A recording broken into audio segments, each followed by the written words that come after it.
ആയുധം താഴെ വെക്കാൻ ഇസ്രായേലോ പിന്മാറാൻ ഇറാനോ തയ്യാറല്ലെന്ന് വ്യക്തമാക്കുമ്പോൾ ഒരു ആണവ യുദ്ധത്തിന്റെ മുൾമുനയിലാണ് ലോകം. പറഞ്ഞു തീർക്കാനാകാത്ത വിധം ഇരു രാജ്യങ്ങളും പകവെക്കുമ്പോഴും ടെൽ അവീവിലും ടെഹ്റാനിലും പരസ്പരം മിസൈൽ വർഷം തുടരുകയാണ്. ജീവൻ നഷ്ടമാകുന്ന സാധാരണക്കാരുടെ നിലവിളികൾക്ക് മുകളിലാണ് യുദ്ധവെറിയുടെ പോർവിളികൾ. ആർക്കാണ് യുദ്ധക്കുതി എന്നുള്ളതാണ് ന്യൂസ് പ്ലസ് ചോദിക്കുന്നത്. വിദേശകാര്യ വിദഗ്ധൻ നിർമ്മൽ എബ്രഹാമാണ് നമുക്കൊപ്പം തത്സമയം ചേരുന്നത്. ശ്രീ നിർമ്മൽ എബ്രഹാം, ആർക്കാണ് യുദ്ധ വെറി അല്ലെങ്കിൽ യുദ്ധക്കുതി എന്ന പ്രധാനപ്പെട്ട ചോദ്യം അവിടെ നിലനിൽക്കുമ്പോൾ തന്നെ അതിൻ്റെ കാരണങ്ങൾ വളരെ വിശദമായി നമ്മൾ ചർച്ച ചെയ്യേണ്ടതാണ്. പക്ഷേ ഇപ്പോൾ ഉണ്ടാകുന്ന ഈ സംഘർഷത്തിന് ഒരു അയവുണ്ടാകാനുള്ള സാധ്യതയുണ്ടോ വളരെ വേഗത്തിൽ? അല്ല, അയവുണ്ടാകണമെങ്കിൽ ഒരേ ഒരു സാഹചര്യം ഞാൻ കാണുന്നുള്ളൂ. അതിൻ്റെ അകത്ത് ഇറാനെ ഒന്നെങ്കിൽ നെഗോഷിയേഷൻ ടേബിളിലോട്ട് പോകണം, അല്ലെന്നുണ്ടെങ്കിൽ തൽക്കാലം ഈ അറ്റാക്ക് നിർത്തിവെച്ചിട്ട് ഒരു ഫ്യൂച്ചർ ഡേറ്റ് നെഗോഷിയേഷൻ കൊടുക്കണം. ഇതിൽ രണ്ടിലൊന്നും നടന്നില്ലെങ്കിൽ കണ്ടിന്യൂസ് ആയിട്ട് അറ്റാക്ക് നടന്നുകൊണ്ടിരിക്കും. കാരണം ഇതിപ്പോൾ അമേരിക്കയുടെയും ഇസ്രായേലിന്റെയും ഒരുമിച്ചുള്ള സ്ട്രാറ്റജി എന്താണെന്ന് വെച്ച് കഴിഞ്ഞാൽ 3 കാര്യങ്ങൾ അവരുടെ മനസ്സിലുള്ളത്. അതിൽ 3-ൽ ഏതെങ്കിലും ഒന്ന് അവർ നേടിയെടുക്കാൻ ശ്രമിക്കും. ഒന്ന്, ഈ അറ്റാക്ക് കണ്ടിന്യൂ ചെയ്യുന്നു, കുറച്ചൊക്കെ കാഷ്വാലിറ്റീസ് ഇസ്രായേലിൽ ഉണ്ടാവുമെന്ന് അവർക്കറിയാം. മാക്സിമം അവിടെ പ്രൊട്ടക്ട് ചെയ്യാൻ ശ്രമിച്ചുകൊണ്ട് തന്നെ കണ്ടിന്യൂസ്ലി ഇറാനെ അറ്റാക്ക് ചെയ്യുന്നു. അങ്ങനെ അത് സഹിക്കാനാവാതെ ഇറാൻ ഒടുവിൽ ട്രംപിനോട് പറഞ്ഞു, ശരി, ഞങ്ങൾ സംസാരിക്കാൻ തയ്യാറാണ്, താങ്കളുടെ ക്ലോസസ് നമുക്കൊന്ന് നെഗോഷിയേറ്റ് ചെയ്യാം എന്ന് പറയുന്നു. അതാണ് അവർ നോക്കുന്ന ഒരു കണ്ടീഷൻ. അങ്ങനെ വന്നു കഴിഞ്ഞാൽ ചിലപ്പോൾ അയവുണ്ടാകാം. രണ്ടാമത്തെ ഒരു കാര്യം എന്ന് വെച്ച് കഴിഞ്ഞാൽ അയവുണ്ടായില്ലെന്നുണ്ടെങ്കിൽ 2 രീതിയിൽ ഇത് അവസാനിക്കാം. ഒന്നെങ്കിൽ ഇസ്രായേൽ ഈ പറഞ്ഞ ന്യൂക്ലിയർ സെന്റേഴ്സ്, അതിന് പിന്നിൽ പ്രവർത്തിക്കുന്ന തലകള്, അതായത് സയന്റിസ്റ്റുകളോ ന്യൂക്ലിയർ സയന്റിസ്റ്റുകളോ ഈവൻ PhD സ്റ്റുഡൻസിനെ പോലും, ന്യൂക്ലിയർ സയൻസിൽ PhD എടുക്കുന്ന ആളുകളെ പോലും അവർ ടാർഗറ്റ് ചെയ്യുന്നു എന്ന് പറയുന്നു. അതേപോലെ സ്ട്രാറ്റജി ഹെഡുകൾ, മിലിറ്ററി ഹെഡുകൾ, നെഗോഷിയേഷൻ നടത്തുന്നവർ, ഇവരെല്ലാം ടാർഗറ്റ് ചെയ്ത് വധിച്ചുകൊണ്ടിരിക്കുന്നു. ന്യൂക്ലിയർ സെന്റേഴ്സ് ഇനി അവർക്ക് എൻട്രി ചെയ്യാൻ പറ്റാത്ത വിധം തകർക്കുക എന്നുള്ളതാണ്. മൂന്നാമത്തെ സ്റ്റേജ്. എന്നിട്ടും ഇറാൻ അടങ്ങുന്നില്ല, അല്ലെങ്കിൽ നെഗോഷിയേഷൻ വരുന്നില്ല എന്നുണ്ടെങ്കിൽ ഓൾ ഔട്ട് അറ്റാക്കിന് പോയിക്കൊണ്ട് ഈ ഒരു റെജീം ഇല്ലാതാക്കുക, അതായത് ഇപ്പോഴത്തെ ഖമേനിയുടെ റെജീം ഇല്ലാതാക്കുക എന്നുള്ളത്. അതിനൊരു പ്രധാനപ്പെട്ട കാരണം ഇസ്രായേൽ ചൂണ്ടിക്കാണിക്കുന്നത് 48-ലാണ് അവർ പറഞ്ഞത് ഞങ്ങൾ ഒഫീഷ്യലി റെക്കഗ്നൈസ് ആകുന്ന ഒരു സ്റ്റേറ്റ് ആയിട്ട്. അന്ന് മുതൽ 1979 വരെയുള്ള 31-32 വർഷം ഇറാനുമായിട്ട് നല്ല ബന്ധമായിരുന്നു. ഒരറ്റാക്കിൽ പോലും, എത്ര ചെറിയ ചെറിയ യുദ്ധങ്ങൾ ഉണ്ടായിട്ടുണ്ടെങ്കിൽ പോലും ഇറാനുമായിട്ട് ഒരു പ്രശ്നം വന്നില്ലായിരുന്നു. പക്ഷെ എന്ന് റെജീം ചേഞ്ച് ചെയ്തു, എന്ന് ഇറാനിയൻ റെവല്യൂഷൻ നടന്ന് ഇപ്പോഴത്തെ റെജീം ഇരുന്നോ അന്ന് മുതൽ ഞങ്ങൾക്ക് പ്രശ്നങ്ങളാണ്. മിഡിൽ ഈസ്റ്റ് മൊത്തം പ്രശ്നങ്ങളാണ്. മാത്രമല്ല, എല്ലാ ദിവസവും രാവിലെ ഇപ്പൊ ഇന്ത്യയിലൊക്കെ ജയ് കിസാൻ ജയ് ജവാൻ എന്ന് പറയുന്ന പോലെ അവിടെ രാവിലെ എണീറ്റ് death to Israel, death to the Jews, death to America എന്ന് പറയുന്ന സുപ്രീം ലീഡറാണ് ഇറാൻ ഉള്ളത്. സോ അങ്ങനെ ഒരു സൂപ്പർ പവറിന്റെ കയ്യിൽ ന്യൂക്ലിയർ പവർ വന്നു കഴിഞ്ഞാൽ അവർ എന്ത് ചെയ്യും എന്ന് ഞങ്ങൾക്ക് അറിയില്ല. ലോകത്തിന് അതിന് ഡാമേജ് ആണെന്ന് പറഞ്ഞാണ് ഇസ്രായേൽ മുന്നോട്ട് പോകുന്നത്. സോ ഇപ്പോൾ ഒരു അയവ് വരണമെങ്കിൽ ഒരേ ഒരു സാഹചര്യമുള്ളൂ, ഇറാൻ ട്രംപുമായിട്ട് സംസാരിക്കാൻ തയ്യാറാണോ, അല്ലാത്ത പക്ഷേ ഇത് മുന്നോട്ട് പോയിക്കൊണ്ടിരിക്കും. പക്ഷേ ഒരു ടേബിളിലേക്ക് അത് എത്തുമോ എന്നുള്ള കാര്യത്തിൽ നമുക്ക് വ്യക്തതയില്ലല്ലോ. ശ്രീ നിർമ്മൽ എബ്രഹാം, ഈ കാര്യം പറയുമ്പോൾ പോലും death to Iran, death to America എന്ന് പറയുന്ന ആയത്തുള്ള ഖമേനി എന്ന് പറയുന്ന ഒരു പരമോന്നത അധികാരിക്ക് കീഴിലാണ് ഇറാൻ എന്ന് പറയുന്ന ആ ഘട്ടത്തിൽ തന്നെ ഇസ്രായേൽ ഇതുവരെ ഡീൽ ചെയ്തിരുന്നത് ഒരു മിലീഷ്യ ഗ്രൂപ്പ് അല്ലെങ്കിൽ ഒരു മിലിറ്റന്റ് സ്വഭാവമുള്ള ചെറു സൈന്യങ്ങളുമായിട്ടാണല്ലോ. അതിന് പൂർണ്ണമായ ഒരു സൈനിക രൂപങ്ങളില്ലല്ലോ. ഹിസ്ബുള്ള ആണെങ്കിലും ഹമാസ് ആണെങ്കിലും ഹൂതികളാണെങ്കിലും ഇറാന്റെ പോലെ ഒരു സൈനിക ശക്തി അല്ലല്ലോ. അവർ നേരിട്ട്, ഞാൻ മനസ്സിലാക്കുന്ന അനുസരിച്ച്, ഈജിപ്തുമായിട്ടുള്ള സംഘർഷം അവസാനിച്ചതിന് ശേഷം നേരിട്ട് ഒരു സൈനിക ശക്തിയുമായി ഏറ്റുമുട്ടുന്നത് ഇതല്ലേ? അപ്പോൾ യഥാർത്ഥത്തിൽ ഇസ്രായേൽ ഈ പറയുന്ന അവരുടെ പ്രതിരോധ സംവിധാനങ്ങളെല്ലാം രൂപകൽപ്പന ചെയ്തത് പോലും ഇത്തരം ചെറു മിലീഷ്യ ഗ്രൂപ്പുകളുമായി ഏറ്റുമുട്ടുന്നതിന് വേണ്ടിയിട്ടാണല്ലോ. നേരിട്ടൊരു പൂർണ്ണാർത്ഥത്തിലുള്ള സൈനിക ശക്തിയുമായി ഏറ്റുമുട്ടുമ്പോൾ ഇസ്രായേലിന്റെ ന്യൂനത, ഇറാന്റെ കരുത്ത് എന്തെല്ലാമാണ്? ഇല്ല, ഇസ്രായേലിന്റെ ന്യൂനത കൺട്രി വൈസ് നോക്കുവാണെങ്കിൽ ഫയർ പവറിൽ ശരിയാണ്, കുറച്ച് അപകടം ഇസ്രായേലിനുണ്ട്. ഉദാഹരണം പറഞ്ഞു കഴിഞ്ഞാൽ അവരുടെ അണ്ടർഗ്രൗണ്ട് ന്യൂക്ലിയർ സെന്റർ ഉണ്ട്, അതും അറ്റാക്ക് ചെയ്യാനുള്ള കേപ്പബിലിറ്റി തൽക്കാലം ഇസ്രായേലിനില്ല. പക്ഷേ അതിന്റെ കേപ്പബിലിറ്റി ഉള്ള രാജ്യം അമേരിക്കയാണ്.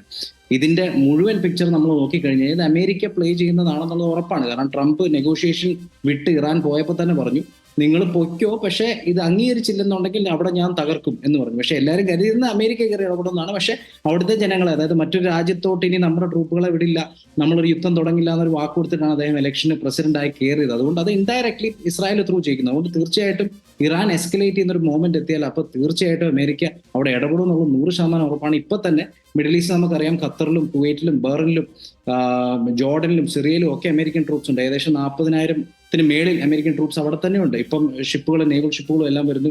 അപ്പൊ അങ്ങനെയൊക്കെയുള്ള സാഹചര്യത്തിൽ തീർച്ചയായിട്ടും ഇസ്രായേലിന്റെ ന്യൂനത കവർ ചെയ്യാൻ അവിടെ അമേരിക്ക നിൽപ്പുള്ളത് കൊണ്ട് അവർക്ക് ഭയക്കാൻ തൽക്കാലമില്ല. ഇത്രയും സിമ്പിൾ ആയിട്ട് പറഞ്ഞു കഴിഞ്ഞാൽ എത്രത്തോളം ഇത് മുന്നോട്ട് പോകുന്നു അത്രത്തോളം അഡ്വാൻറ്റേജ് ഇസ്രായേൽ അമേരിക്കയാണ്. എത്ര നേരത്തെ ഇത് അവസാനിപ്പിക്കാൻ സാധിക്കുന്നു അത്ര കുറച്ച് ഡാമേജ് ഇറാന് ഉണ്ടാക്കിയത് നേരത്തെ തന്നെ ഡാമേജ് കുറയ്ക്കാമെന്നുള്ളതാണ് സത്യം. ഇപ്പോഴത്തെ അതാണ് ശരിക്കുമുള്ള റിയാലിറ്റി. പക്ഷേ ശ്രീ നിർമ്മൽ, ഈ യുക്രൈനുമായിട്ടുള്ള പ്രശ്നങ്ങളിൽ ഉൾപ്പെടെ റഷ്യക്ക് സൈനിക സഹായം ഉൾപ്പെടെയുള്ള എല്ലാ വിധത്തിലും സഹായം വാഗ്ദാനം ചെയ്ത അല്ലെങ്കിൽ നൽകിയിട്ടുള്ള ഒരു രാജ്യമാണല്ലോ ഇറാൻ എന്ന് പറയുന്നത്. അപ്പോൾ ആ അർത്ഥത്തിൽ ഇറാന് ഒരു ശാക്തിക ചേരിയുടെ പിന്തുണ ലഭിക്കില്ലേ, അപ്പുറത്ത് അമേരിക്ക വരുന്നത് പോലെ തന്നെ ഇസ്രായേലിനൊപ്പം? ഇല്ല, മിലിറ്ററിലി അത് ലഭിക്കാൻ സാധ്യതയില്ല. കാരണം വെച്ചാൽ മിലിറ്ററിലി നമ്മൾ മുമ്പ് കണ്ടിട്ടുണ്ടെങ്കിൽ പ്രത്യേകിച്ച് റഷ്യ ഓൾറെഡി സഫർ ചെയ്തുകൊണ്ടിരിക്കുന്ന ഒരു സാഹചര്യമാണ്. കാരണം അവിടെ യുക്രൈനുമായിട്ട് മറ്റുള്ള രാജ്യങ്ങളുടെ സഹായം ഉള്ളത് കൊണ്ട് തന്നെ തീവ്രമായിട്ടൊരു യുദ്ധം നടക്കുന്നു. റഷ്യക്ക് അവിടുന്ന് ഫോക്കസ് മാറ്റി മറ്റു രാജ്യത്തിനെ സഹായിക്കാൻ തൽക്കാലം പറ്റില്ല. ചൈനയാണെങ്കിലും നമ്മൾ ഇന്ത്യ പാകിസ്ഥാൻ യുദ്ധത്തിൽ പോലും കണ്ടു വളരെ സ്ട്രാറ്റജിക് ആയിട്ടും ഡിപ്ലോമാറ്റിക് ആയിട്ടും, അതായത് ഉദാഹരണം പറഞ്ഞ ഇത് നേരെ UN പോവാണ്. ആ സമയത്ത് ചിലപ്പോൾ വീറ്റോ ചെയ്യാൻ വേണ്ടി ചൈനയോ റഷ്യയോ മുന്നോട്ട് വരും. അല്ലാതെ മിലിറ്ററിലി ഇപ്പം US ഇടപെടുന്ന പോലെ അല്ലെ UK ഇടപെടാൻ പോകുന്ന പോലെ മിലിറ്ററിലി ഇടപെടാൻ റഷ്യയോ ചൈനയോ തയ്യാറാകാൻ സാധ്യതയില്ല, അൺലെസ് ഇതൊരു അത്ര എക്സ്ട്രീം ഒരു സ്റ്റേജിലോട്ട് പോയാൽ. അല്ലാത്ത പക്ഷം നോർമൽ സർക്കംസ്റ്റൻസസിൽ US മിലിറ്ററിലി ഇടപെടാൻ സാധ്യതയുണ്ട്. പക്ഷെ ചൈനയോ റഷ്യയോ ഇറാന് വേണ്ടി മിലിറ്ററി ഇടപെടാൻ സാധ്യതയില്ല. മാത്രമല്ല ഓപ്പൺ ആയിട്ട് സപ്പോർട്ട് ചെയ്ത രാജ്യങ്ങളുടെ എണ്ണം നോക്കി ആരൊക്കെ, ട്യൂണീഷ്യയും പാകിസ്ഥാനും ചെറിയ ചെറിയ അൾജീരിയയും രാജ്യം പോലും അല്ലാത്ത ഹൂത്തികളും മാത്രമാണ് ഓപ്പൺ ആയിട്ട് സപ്പോർട്ട് പറഞ്ഞിരിക്കുന്നത് ഇറാൻ. ഇപ്പം മാത്രമല്ല ആ ഏരിയയിലുള്ള സൗദിയും ടർക്കിയും ഒക്കെ തന്നെ താല്പര്യപ്പെടാത്ത ഒരു രാജ്യമാണ് ഇറാൻ. അങ്ങനെയൊക്കെ നോക്കുമ്പോൾ ഇറാൻ ഡിസഡ്വാൻറ്റേജ് അവിടെ ഉണ്ട്. പക്ഷേ ശ്രീ നിർമ്മൽ, ഈ കാര്യങ്ങളെല്ലാം പറയുമ്പോൾ പോലും ഇപ്പോൾ death to Israel, death to America എന്ന് പറയുന്ന ഒരു പരമോന്നത നേതാവുള്ള രാജ്യം അവരുടെ കയ്യിലേക്ക് ആണവായുധം, ആറ്റം ബോംബ് വന്നാലുള്ള സ്ഥിതി എന്താവുമെന്ന് ചോദിച്ചുകൊണ്ടാണല്ലോ ഇസ്രായേൽ ഇപ്പോൾ ഈ ടാർഗറ്റഡ് ഓപ്പറേഷൻ നടത്തിയത്. ഹമാസിലെ നേതാക്കൾ ഉൾപ്പെടെ, പ്രത്യേകിച്ച് ഇറാന്റെ മണ്ണിൽ വെച്ച് അവരുടെ ഹമാസ് കമാൻഡർ ഉൾപ്പെടെ വധിക്കുന്നതിന് സ്വീകരിച്ച അതേ രീതിയായിരുന്നല്ലോ ഈ ആണവോർജ്ജ പദ്ധതിയുമായി ബന്ധപ്പെട്ട അതിൻ്റെ കമാൻഡർമാരെ, ഇറാൻ കമാൻഡർമാരെ വധിക്കുന്നതിനും മൊസാദ് ഉൾപ്പെടെ തെരഞ്ഞെടുക്കുകയും ചെയ്തിട്ടുള്ളത്. ഇത് ഈ ഇത്തരം ആളുകളെ വധിക്കുന്നത് കൊണ്ട് മാത്രം ആ ഒരു പ്രക്രിയ നിന്നു പോകുമെന്നും ഇതൊരു പൂർണ്ണാർത്ഥത്തിലേക്കുള്ള യുദ്ധത്തിൽ എത്താതെ ഇറാൻ പിന്മാറുമെന്ന് ഇസ്രായേൽ കരുതുന്നുണ്ടോ? പൂർണ്ണമായി കരുതി തന്നെയല്ലേ ഇസ്രായേൽ ഈ ആക്രമണം നടത്തിയത്?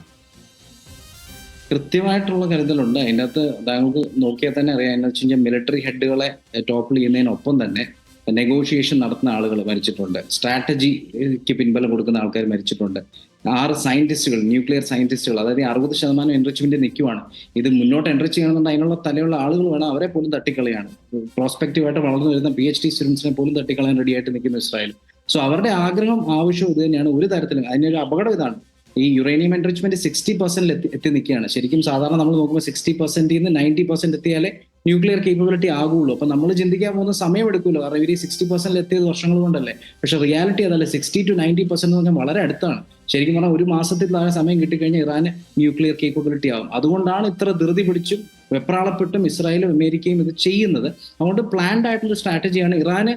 ഞാൻ ഇപ്പോൾ കാണുന്ന ഒരു സാഹചര്യം എന്ന് വെച്ച് കഴിഞ്ഞാൽ അവർക്കും വിട്ടുകൊടുക്കാൻ താല്പര്യമില്ല. കാരണം 1981 ഇറാഖിനെ ഇസ്രായേൽ സിമിലർ ആയിട്ടുള്ള അറ്റാക്കിലൂടെ കീഴ്പ്പെടുത്തി. അതായത് അന്ന് 81 ഇവർ ന്യൂക്ലിയർ സെന്റേഴ്സ് ഉണ്ടാക്കുന്നു എന്ന് കണ്ടപ്പോൾ ഇറാഖിനെ ഇതേ മോഡലിൽ 18 മിനിറ്റ് കൊണ്ട് അവരുടെ സെന്റേഴ്സ് തകർത്താണ്. അന്ന് ഇറാൻ കരുതി കൂട്ടി സീക്രട്ട്ലി ഡെവലപ്പ് ചെയ്ത്, എത്ര വർഷങ്ങൾ കൊണ്ട് കഷ്ടപ്പെട്ട് ഡെവലപ്പ് ചെയ്ത് 60% എത്തിയതാണ്. അതുകൊണ്ട് ഒരു കോസ്റ്റിലും അവരും വിട്ടുകൊടുക്കാൻ താല്പര്യപ്പെടുന്നില്ല. അവിടെയാണ് ഇത് മുന്നോട്ട് പോകാനുള്ള സാഹചര്യം നീണ്ടു നിൽക്കുന്നത്. അല്ലെങ്കിൽ പിന്നെ ഇത് സ്റ്റോൾ ചെയ്യാന്നുള്ളതാണ് ഇറാന്റെ മുന്നിലൊരു ഓപ്ഷൻ. അതായത് ട്രംപിന് ഒരു ഡേറ്റ് കൊടുക്കുക, ശരി ഞങ്ങൾ താൽക്കാലം സമ്മതിക്കാം, എല്ലാ ക്ലോസുകളും സമ്മതിക്കില്ല, പക്ഷെ ഒരു ഡിസ്കഷൻ ഇരിക്കാം, മേ ബി ഒമാനോ ഖത്തറോ ഇടപെട്ട് ഒരു ഡിസ്കഷൻ ഇരിക്കാം എന്ന് പറഞ്ഞൊരു ഒരു മാസമോ 1.5 മാസമോ ഒരു അയവ് മേടിക്കാം എന്നുള്ളതിനപ്പുറം ഇത് തുടർന്ന് നിൽക്കണം എന്നുണ്ടെങ്കിൽ തീർച്ചയായിട്ടും ഇമ്മീഡിയറ്റ് ആയിട്ട് നെഗോഷിയേഷനിലോട്ട് പോകണം. ഇല്ലെങ്കിൽ ഡാമേജ് ഉണ്ടാവും, ഇത് മിലിറ്ററിലി ഉണ്ടാവും, ഇൻഫ്രാസ്ട്രക്ചറിലുണ്ടാവും, അൺഫോർച്ചുനേറ്റ്ലി ജനങ്ങൾക്കും ഉണ്ട്.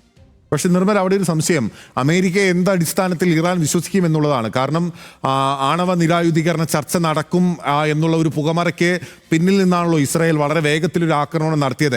അമേരിക്ക പോലും ഈ ചർച്ചകളെ ഇങ്ങനെ സജീവമാക്കി നിർത്തിയിരുന്നത് ഇസ്രായേലിന് ആക്രമണം നടത്തുന്നതിന് വേണ്ടിയായിട്ടുണ്ട് എന്ന് ലോകമാധ്യമങ്ങൾ ഉൾപ്പെടെ വിലയിരുത്തുന്ന ഒരു പശ്ചാത്തലത്തിൽ ഇറാൻ ഇനി അങ്ങനെ ഒരു സമാധാന ചർച്ചയിൽ പൂർണ്ണാർത്ഥത്തിൽ അമേരിക്കയെ വിശ്വസിക്കാൻ സാധ്യതയുണ്ടോ?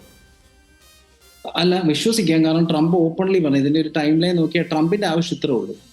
ഒബാമയുടെ കാലഘട്ടത്തിൽ മുന്നോട്ട് വെച്ച അഗ്രിമെന്റ് ഇറാൻ ഓക്കെ ആയിരുന്നു. കാരണം വെച്ചാൽ അന്ന് ഒബാമ പറഞ്ഞു ഞങ്ങൾ ഓഡിറ്റ് നടത്തും, നിങ്ങൾ യുറേനിയം എൻറിച്ച്മെന്റ് നടത്തിക്കോ, പക്ഷെ അത് ഞങ്ങൾ കൃത്യമായിട്ട് നോക്കും എന്നാണ്. പക്ഷെ ട്രംപിന് കുറച്ചുകൂടെ കർശനമായിട്ടുള്ള ചില കാര്യങ്ങൾ പറഞ്ഞത്, യുറേനിയം എൻറിച്ച്മെന്റ് ഇനി ഇപ്പൊ അധികം നിങ്ങൾ നടത്തണ്ട, ഓഡിറ്റ് ഞങ്ങൾ നിങ്ങളുടെ ന്യൂക്ലിയർ സെന്റേഴ്സിൽ മാത്രമല്ല ഞങ്ങൾക്ക് ഇഷ്ടമുള്ള സ്ഥലങ്ങളിൽ ഇഷ്ടമുള്ള സമയത്ത് ഞങ്ങൾ ചെയ്യും, ബൊളിസ്റ്റിക് മിസൈൽ നിങ്ങൾ ഡെവലപ്പ് ചെയ്യുന്നു എന്നുള്ളത് ഞങ്ങൾ റിവ്യൂ ചെയ്യും.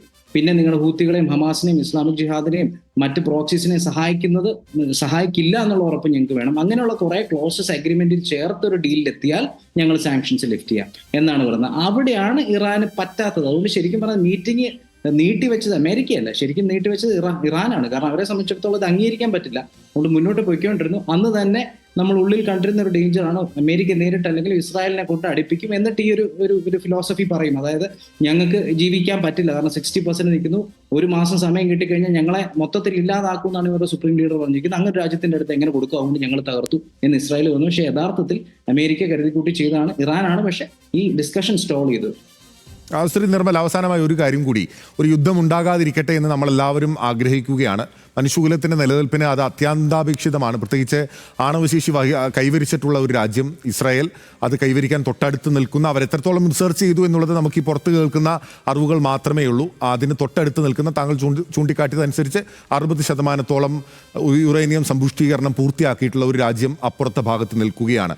നമുക്കറിയാം India Pakistan face off, Russian Ukraine യുദ്ധം, ഇങ്ങനെ പലതരത്തിലുള്ള സംഘർഷങ്ങൾ സമീപകാലത്ത് ഏഷ്യൻ ഭൂഖണ്ഡം അല്ലെങ്കിൽ ആ ഒരു പ്രദേശം നിരന്തരമായി കണ്ടുകൊണ്ടേയിരിക്കുകയാണ്.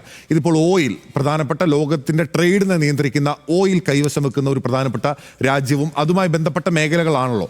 ഇപ്പോൾ ഇറാൻ ഒരു ആക്രമണം നടത്തിയാൽ അത് US-ന്റെ ബേസുകളിലായിരിക്കും. സൗദി ഉൾപ്പെടെയുള്ള ബേസുകളിൽ, UAE-യിൽ പല ഉൾപ്പെടെയുള്ള രാജ്യങ്ങളിൽ അവർ ആക്രമണം നടത്തുമെന്ന് താങ്കൾ തന്നെ ചൂണ്ടിക്കാട്ടിയല്ലോ. അപ്പോൾ ഒരു യുദ്ധമുണ്ടായാൽ അത് ഏതെല്ലാം തരത്തിലായിരിക്കും ലോക വ്യവസ്ഥയെ, സമ്പദ് വ്യവസ്ഥയെ ബാധിക്കും? സമ്പദ് വ്യവസ്ഥയിൽ താങ്കൾ കൃത്യമായിട്ട് ചൂണ്ടിക്കാണിച്ച പോലെ ഓയിൽ, കാരണം ഗ്ലോബലി ഉള്ള ഓയിലിന്റെ 20 മുതൽ 25% വരെ സ്ട്രേറ്റ് ഓഫ് ഹോർമുസിലൂടെയാണ് പോകുന്നത്. അത് ഇറാന്റെ ബോർഡറാണ്, അല്ലെ കോസ്റ്റ് ലൈനാണ്. അപ്പൊ അവിടെ തടസ്സം ഉണ്ടാവും. നാച്ചുറലി ഓയിലിന്റെ പ്രൈസസ് കഴിഞ്ഞ ദിവസം തന്നെ കൂടി, ഇനിയും കൂടുന്നു. അങ്ങനെ കൂടുമ്പോഴത്തേക്കും അത് എല്ലായിടത്തോട്ടും റിഫ്ലക്റ്റ് ആവുമല്ലോ. കാരണം ട്രാൻസ്പോർട്ടേഷൻ കോസ്റ്റ് കൂടും, പതിയെ ഫുഡ് കോസ്റ്റ് കൂടും, അങ്ങനെ ഇൻഫ്ലേഷനിലോട്ട് എത്തും ഒരു വശത്ത്. രണ്ട്, ട്രേഡിന്റെ പെർസ്പെക്റ്റീവ് നോക്കിക്കഴിഞ്ഞാൽ ഈ പറഞ്ഞ സ്ട്രേറ്റ് ഓഫ് ഹോർമുസിലൂടെ ഇനിയിപ്പോൾ ഷിപ്പുകൾ വിടാൻ പറ്റില്ല. അപ്പോൾ അത് റീറൂട്ട് ചെയ്യുമ്പോൾ താമസം വരും, കോസ്റ്റും കൂടും. അപ്പോൾ അവിടെയും കോസ്റ്റ് ഇൻക്രീസ് വരും. ഈ താമസം വരുന്നതനുസരിച്ച് ട്രേഡിനെ അത് ബാധിക്കും.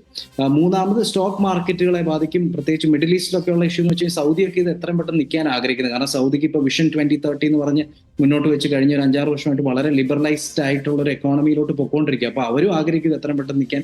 ലോക എക്കോണമിയെ ബാധിക്കാൻ പോകുന്ന ഓയിൽ പ്രൈസസ്, ഇൻഫ്ലേഷൻ, ട്രേഡിന് വരുന്ന ഡിലേ, സ്റ്റോക്ക് മാർക്കറ്റ്സിന് വരുന്ന തകർച്ച, ഇങ്ങനെയുള്ള കാര്യങ്ങളൊക്കെ തീർച്ചയായിട്ടും നടക്കും. പക്ഷെ അതുകൊണ്ട് തന്നെ നമ്മളെയും ഇത് ബാധിക്കാം. പക്ഷെ ഒരു കാര്യമുണ്ട്, ഇറാൻ എത്രയും നേരത്തെ അമേരിക്കയുടെ ഒപ്പം പോയിരുന്നിട്ട് ഒരു അഗ്രിമെന്റിൽ എത്താൻ, സാങ്ഷൻസ് അമേരിക്ക ലിഫ്റ്റ് ചെയ്യാൻ തയ്യാറായാലും അതിൽ ഗുണം ഉണ്ടാകുന്ന ഇന്ത്യക്കാണ്. കാരണം ഇറാൻ ഇന്ത്യയോട് പ്രോമിസ് ചെയ്തിരിക്കുന്നതാണ് കുറഞ്ഞ വിലയിൽ, ഡിസ്കൗണ്ടഡ് പ്രൈസിൽ ഞങ്ങൾ ഓയിൽ തരാം, നീണ്ട ക്രെഡിറ്റ് പീരീഡിലും ഞങ്ങൾ ഓയിൽ തരാം എന്ന് ഉറപ്പ് തന്നാണ്. പക്ഷെ നമുക്ക് മേടിക്കാൻ പറ്റാത്തതിന് ഒറ്റ റീസൺ അമേരിക്ക വെച്ചിരിക്കുന്ന സാങ്ഷൻസ്. അമേരിക്ക എന്നത് ലിഫ്റ്റ് ചെയ്യുന്നു, നമുക്ക് വില കുറച്ച് ഓയിൽ കിട്ടും, അത് നമ്മുടെ എക്കോണമിയെ സഹായിക്കും. രണ്ടാമതൊരു കാര്യങ്ങളുണ്ട് ഇന്ത്യക്ക്, ചാബഹാർ പോർട്ട്, അതായത് ചൈനയും പാകിസ്ഥാനുമായിട്ട് ഇപ്പം ഗ്വാഡർ പോർട്ട് നിർമ്മിക്കുന്നുണ്ട്, ചൈന പാകിസ്ഥാൻ എക്കണോമിക് കോറിഡോറിന്റെ ഭാഗമായിട്ട്.